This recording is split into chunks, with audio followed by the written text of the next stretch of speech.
Hello, and welcome to Inclusive Finance Frontiers, presented by CGAP, a global partnership that works to advance the lives of people living in poverty through inclusive finance. I'm your host, Yasmin bin Humam, and I'm a financial sector specialist at CGAP. I'm here with my co-host, Sai Krishna Kumaraswamy. Hi, Sai. Hi, Yasmin. So, Sai, today we're talking about a topic that I've personally been working on for a few years at CGAP now, and it's very near and dear to my heart. We know that there's a geographical frontier. People in rural areas are more likely to be excluded than people in urban areas, right? And we know that there's a technological frontier, right? There's a digital divide. Many people still don't have access to cell phones or the internet. But there is a third frontier. What do you think that might be? What could that be? The societal? The societal, absolutely. It's the social frontier, and social norms have a strong influence on women's financial inclusion. Social norms govern everything from the way we dress to who we interact with in public, and even relationships between husbands and wives in the home. Social norms are these collectively held beliefs and expectations for how individuals should behave.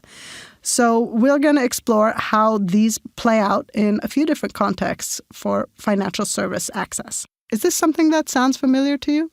Yeah, sure does. In my research, I've seen contexts where women cannot borrow money from financial institutions without the consent of their husbands or fathers.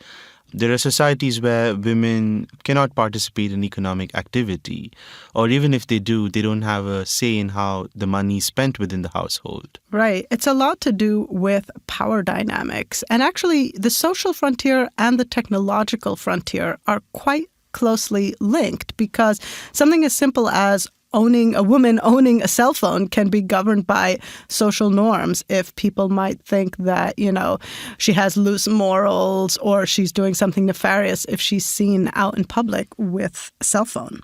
So, Sai, in this episode, we're going to learn about Women's Microbank, recently rebranded to Mama Bank. It's a women-owned bank in Papua New Guinea that has tried to meaningfully push the frontiers of women's financial inclusion in Papua New Guinea by working with social norms. And we'll also hear from the Center for Excellence in Financial Inclusion, or the CEFI, that is successfully using different kinds of training programs to help overcome women's lack of financial knowledge. Are you ready to hear from our interviewees, Sai? Absolutely. We know that in many parts of the world, many restrictive gender norms stand in the way of financial inclusion. Global evidence shows that this plays out in many ways. Katie Hyatt is a financial services specialist at CGAP and a thematic lead at FinEquity, a global community of practice convened by CGAP that works to empower women through financial inclusion. Katie explains some of the trends witnessed around the world.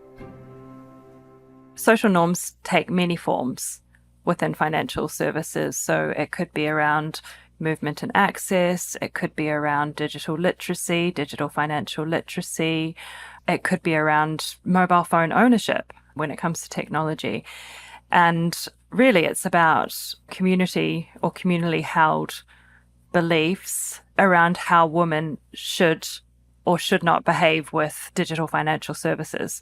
Is she able to travel to get signal? Is she able to leave a village to get signal for her mobile phone in order to carry out a transaction?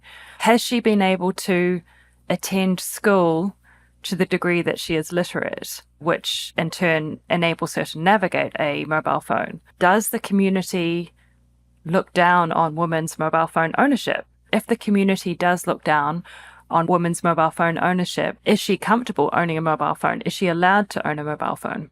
Situated to the east of Asia, just above Australia, Papua New Guinea has a diverse geography of highlands, waterways, and islands, and a largely rural population.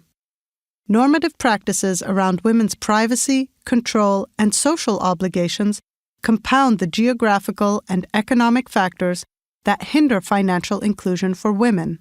We have about 87% of the population living rurally. The infrastructure is quite poor, so only around 13% of the population have regular access to electricity. There are very few roads that link up the country.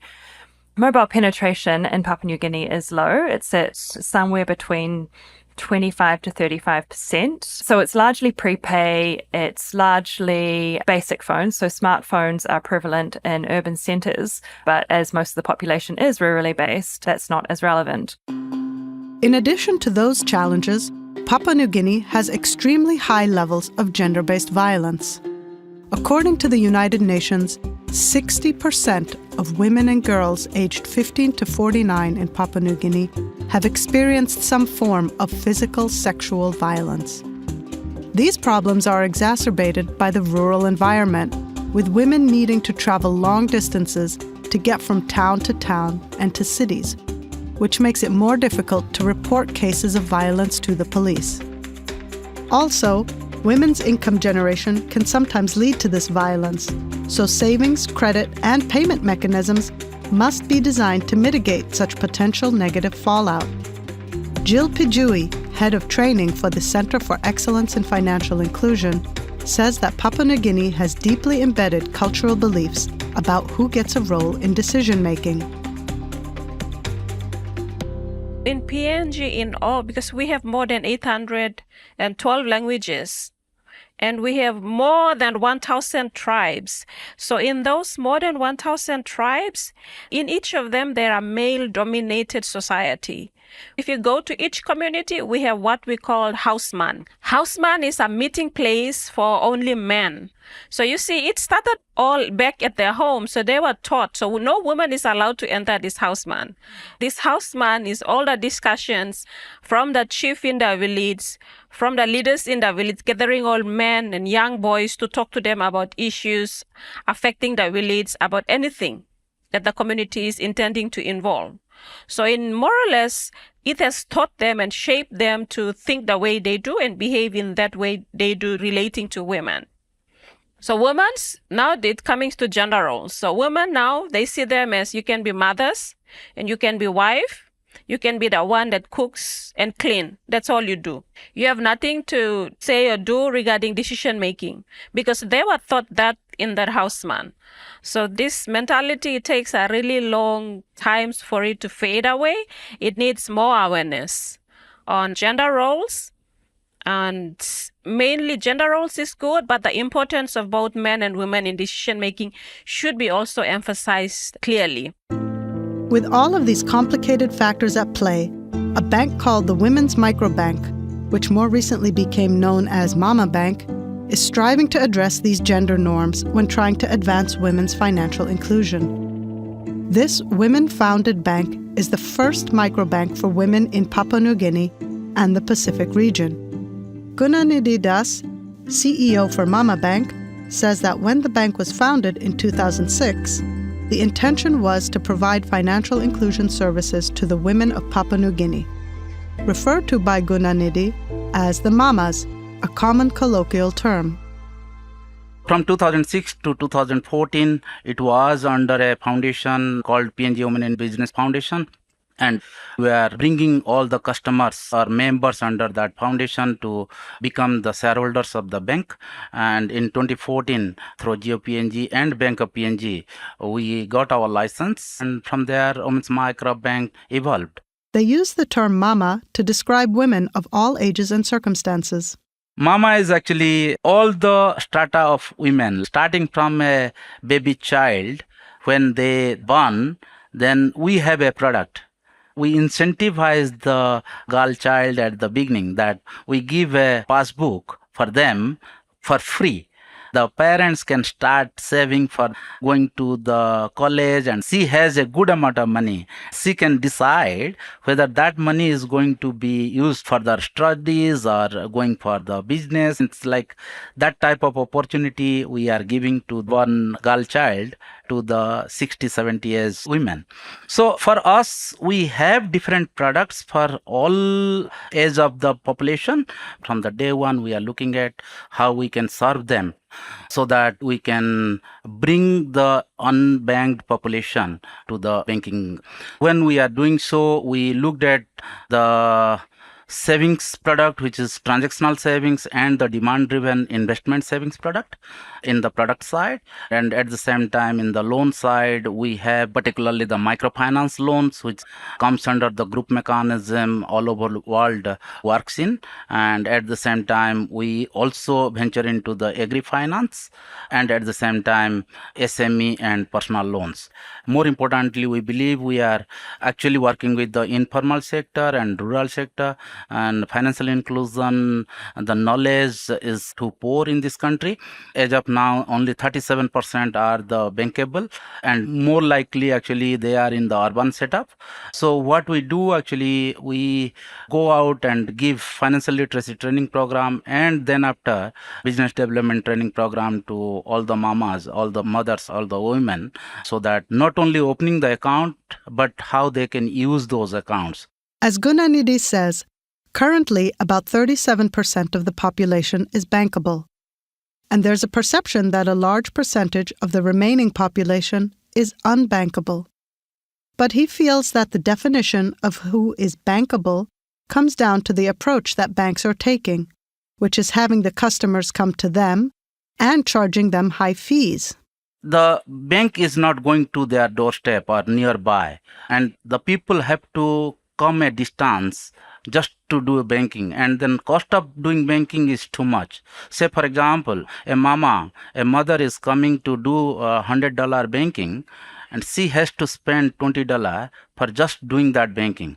Then there is no incentive on that. Then why mama will come to do banking? So that is major factor. And at the same time, when she is coming, she has to wait for a whole day, almost 2 to 3 hours in a queue to do that banking. That means for doing just $100 banking, she has to spend whole day. She has to come out from her daily life, daily workings, daily entrepreneurship, and try to do these bankings.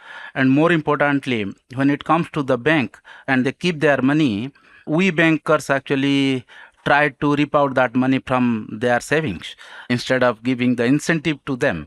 So then there is no incentive to the mamas, and always we blame those customers saying that they are not doing banking with us or they are not bankable. The bankers, the government has to look at how we are trying to reach out to them rather than they should come to us. So it's possible for everyone, including women, to be bankable, if the bank doing the work on the ground to reach out to customers is being mindful of two main challenges that women face. The first is women's time poverty, a term used to reflect women's household responsibilities that men often do not equally shoulder. The second is women's businesses are smaller, making them very sensitive to costs for conducting frequent transactions in small amounts. Given norms around family entitlements and male status, Mama Bank had to contend with the phenomenon of male family members taking out women's funds without their consent. It was a real question for me, then how we are going to empower the women rather than just using the women to do the banking. Most of them are illiterate and they are unable to write or do the signature. So what they do normally, either they give a simple signature, which is just like a cross or a tick or something like that. They may also use just a simple password that is easy to discover. The men are able to use their passwords or in some cases sign for women to access women's funds without their permission. In 2016-17, we were finding this very prevalent, and the mamas were coming and complaining somebody has stolen this money, and then we really dig down and find it out that it's none other than their family members. And then it comes back to us. We are not able to safeguard their money, and it was really affecting our banking service and the trust. It was a huge problem.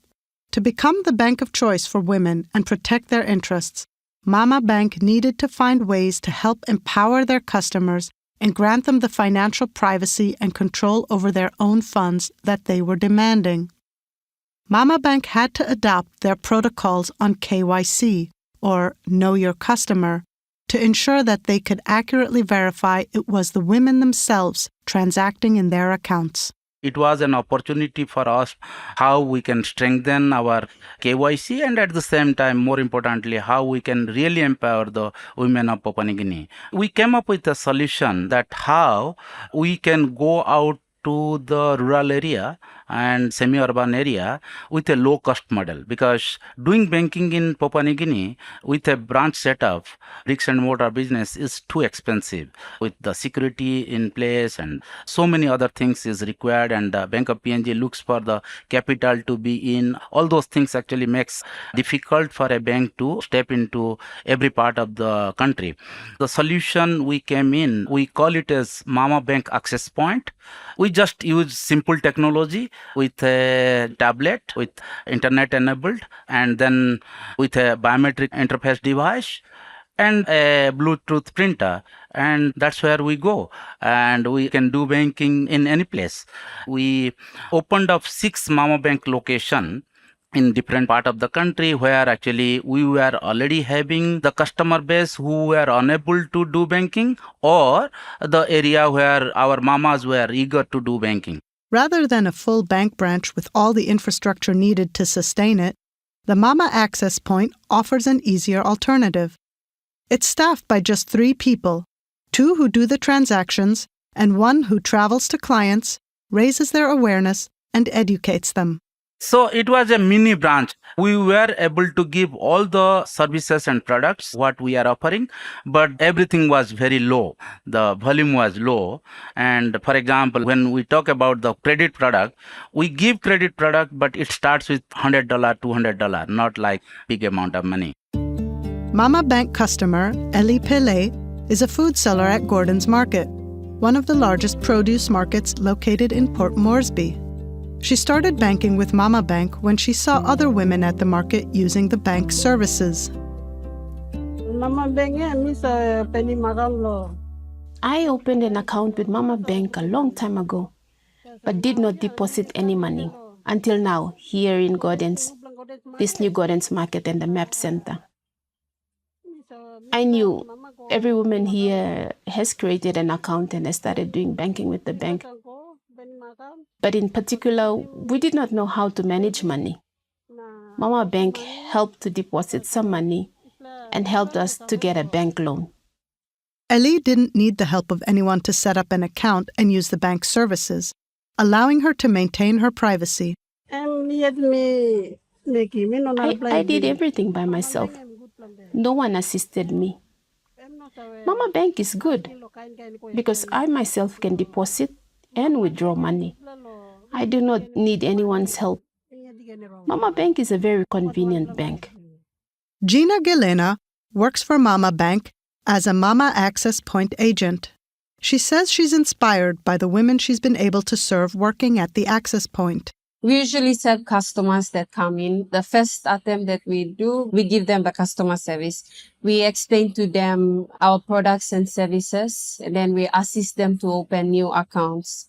The thing that motivated me is the mothers, how the mothers, they do sellings in the markets and how they earn money. It's different from how we work out. We wait for 2 weeks and then we get paid for. But these mothers, they wake up early in the morning and they do sales, and every day they have money in their hands. So this is the motivation. Like, I want to help them do savings. Most of them are in informal sector, so they don't know financial banking. So if we are there, then we can help them to do financial banking. We can help them to do savings. We can help them grow their business and teach them how to save.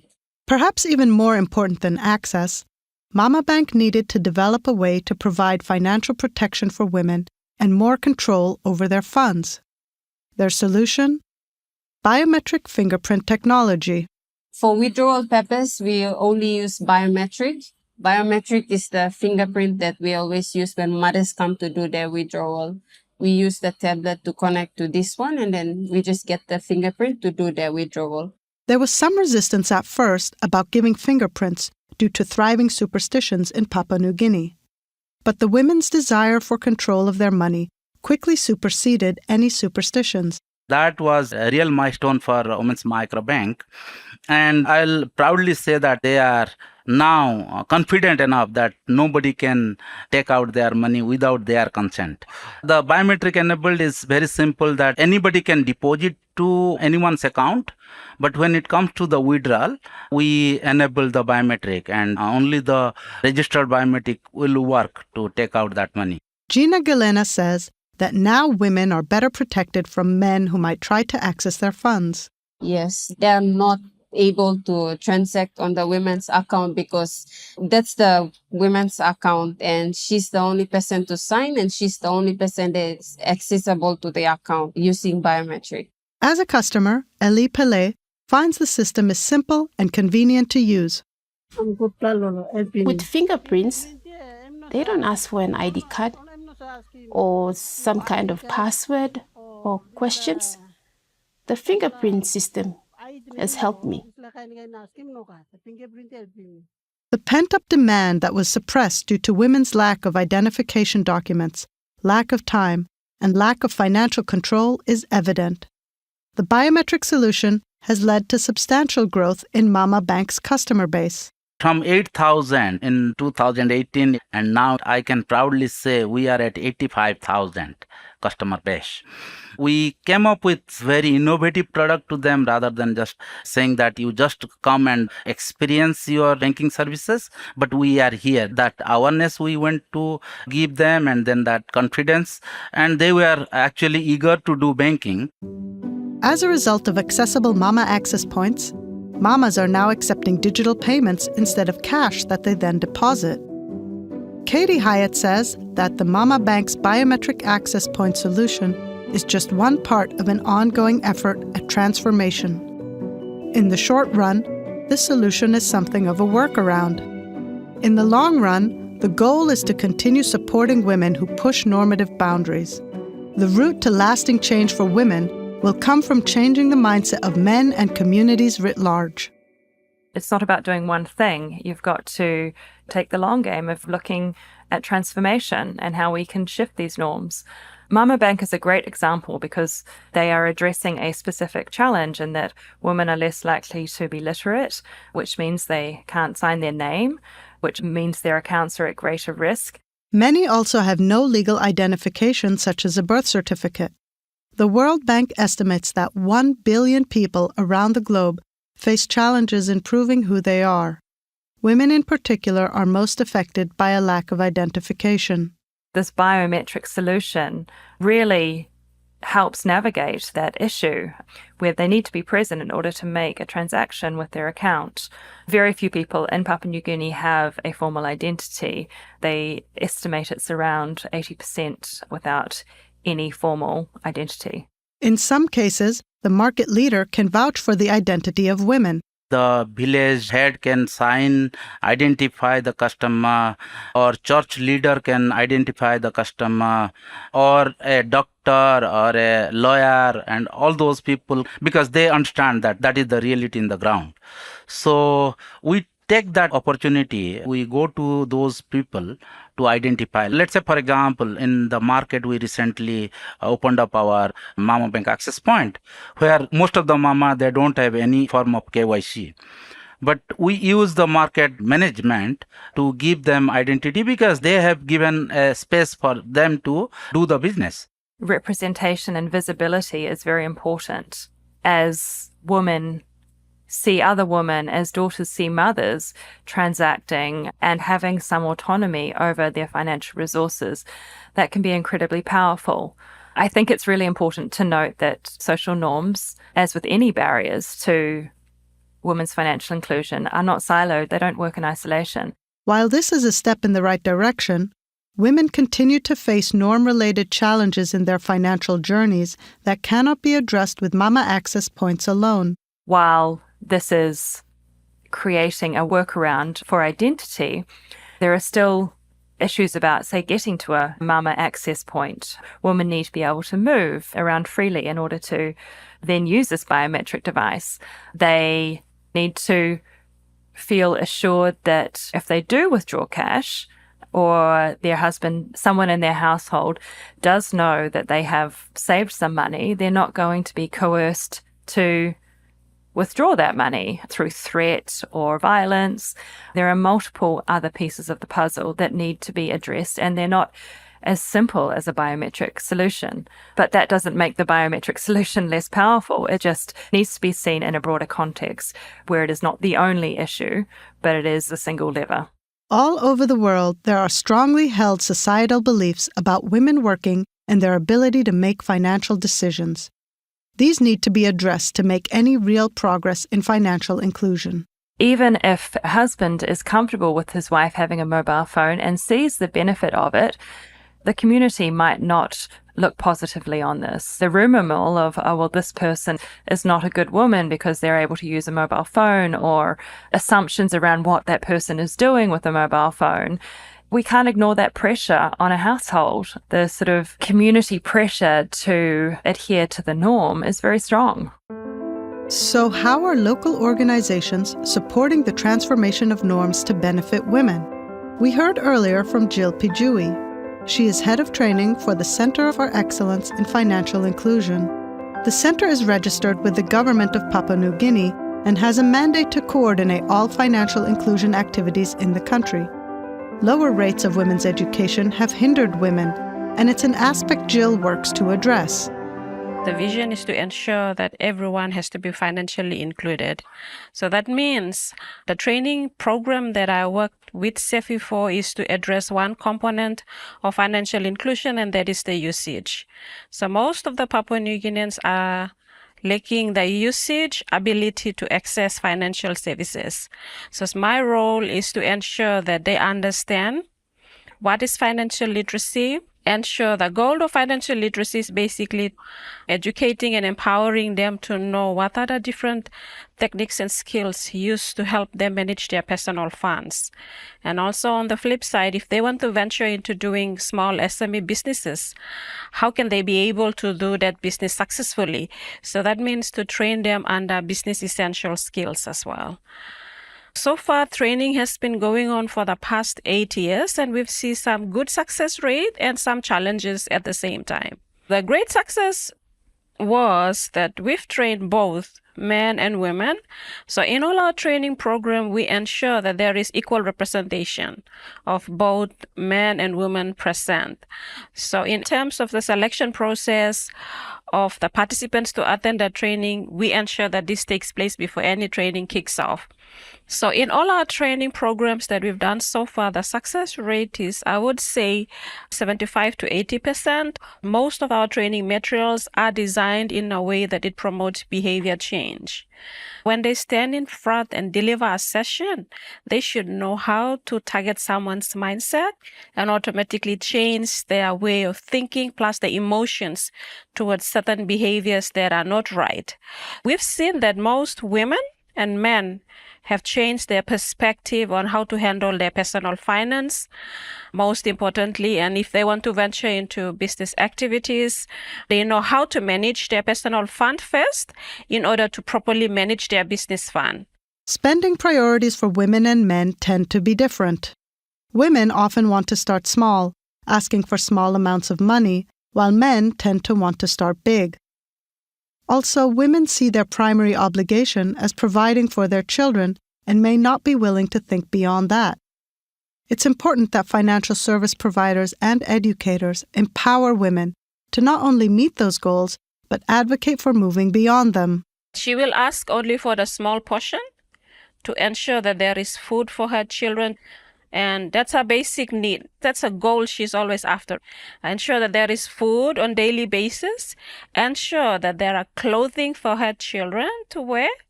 And ensure that there is school fee for her children. Those are the three things when it comes to Papua New Guinea women that they always think about. And despite they make a lot of money and the man takes the most of the decision. So, what are some lessons learned? We know that there are certainly no easy answers when it comes to financial inclusion for women, especially in a complex environment like Papua New Guinea. Katie Hyatt says that the quick fix is often very tempting. You can work on one barrier, but you absolutely cannot ignore the other barriers. And I don't think that you can ignore the other barriers in any context. It's just that perhaps their lesser severity makes it seem possible for some time. In some ways, for financial service providers working in Papua New Guinea, they need to be incredibly honest, and they're forced to be very honest because they absolutely cannot ignore the plethora of challenges that exist around women's financial inclusion and ensuring that they are able to be a part of a broader ecosystem. And yet we know through the training work of the CEFI that gender norms are not static and immutable. They can and do change over time. Ultimately, putting the work into learning the true needs and wants of women can make a difference. I think we're understanding more and more just how nuanced this is and our need to really dig in and ask the right questions and understand the lives of the users. And there's far more cognizance around that than there was in previous years, 5 years ago, 10 years ago. We really start to see people understanding that they really need to pick apart not just women's behaviors, but women's wants and needs and drivers in order to really design and deploy financial services that speak to those women and actually draw them to want to use them. So, Sai, I hope you enjoyed hearing from our episode's guests as much as I enjoyed interviewing them. I did, Yasmin. It was really interesting. And what struck you? What was the most interesting thing you heard on our podcast today? So, Yasmin, what amazes me most is in a country that isn't really well set up for advanced technology like biometric solutions, you have financial service providers putting the voices and interests of women at the heart of their solutions. They actually take the time to listen to their customers and design smart solutions. The bank figured out that the male relatives of their women customers were signing on behalf of them. And to overcome that and the social norms related to them, the bank designed a really smart biometric solution. And that was pretty interesting. Yeah, I think it was a big leap for the bank. It was a big change from the way that they had done business to date, and they were really thinking outside of the box with that. What struck me most was the conversation I had with Jill around training, not just for the women themselves in financial literacy, but for the families as a whole, with their husbands, with their children, because I'm often frustrated by development programs that place the burden squarely on the shoulders of women. I really think that we need to enable and empower the households and the communities to bring women along in their financial journeys. Indeed, it's what I would perhaps call a gender-sensitive and gender-responsive even behavior. gender transformational, Absolutely. I think, because it's really about behavior change by everyone in society.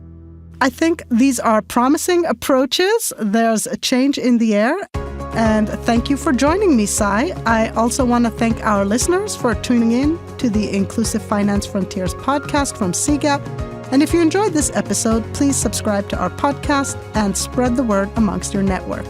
Special thanks to our episode guests, my co-host Sai, the CGAP Podcast Production Committee, and CGAP's production partner, Volubility Podcasting.